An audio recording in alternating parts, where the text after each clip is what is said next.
Cloudspire has been my most played game, and I really wish someone would recover the expansions for the game. I thought, why not just give my opinions on each expansion? This is not a complete breakdown or unboxing, but my overall experience with Heroes Bounty expansion and what my thoughts would be if I had to start all over again with the Cloudspire experience. When scoring expansions, I use a 1 to 3 scale. The scaling for me is based on this idea. If it's a 3, get it because it has a lot of content to the base game. If it is a 2, doesn't add too much, but not a bad purchase. Or a 1 being it's not worth getting at all because of either bad design, complete lack of any good content, or just so expensive for what you're getting. For me, the experience of this expansion is a 2. It's not a bad expansion, but it's not a great addition either. This expansion adds 12 event cards and 22 relic cards to the game. This really won't affect the gaming experience in any way, and if not included, I doubt you would even notice it. Base game comes with 29 event cards and 15 relic cards, so even though this expansion doubles the total card count, don't see many people really noticing its impact when playing with it. It was a great touch as a free expansion when the Kickstarter expansion came out, but now it's a $50 expansion. Instead of paying the $15 for 34 cards, you can pay $30 for the Portal Seeker expansion and get 20 relic event cards, 10 market chips, 3 earthscapes, 10 landmarks,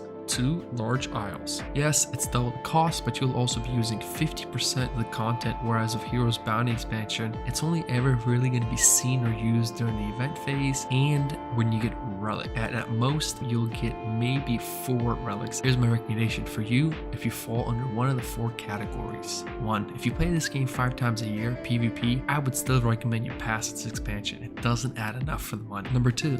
If you get this game on the table 10 times a year, specifically playing PvP, I will say pick it up after you have at least gotten all the faction expansions. 3. If you're new to Cloudspire or have the base game and are looking to get it on the table 5 times a year while being on a tight budget, you still want some more Cloudspire content, I would pass on this for faction expansions and for sure at least get the Portal Seeker expansion way before this. Or number 4, if you're looking to play Cloudspire for solo and co-op missions only, this is 100% pass for this expansion. It would really not do anything for you in that regards. Remember, base game's not cheap. You are going to be paying $150 for the base game alone. This expansion is on the cheaper side for the Cloudspire content, but still at $15 doesn't add enough. Base game is for people who want to invest their time into one game for many playthroughs. Base game is not a pick up and play game. It's going to be 10 plus games to really understand all the complexities and how they work together. But if you're like me, plays this game 2 times a month, especially PvP, it would only be worth picking up then.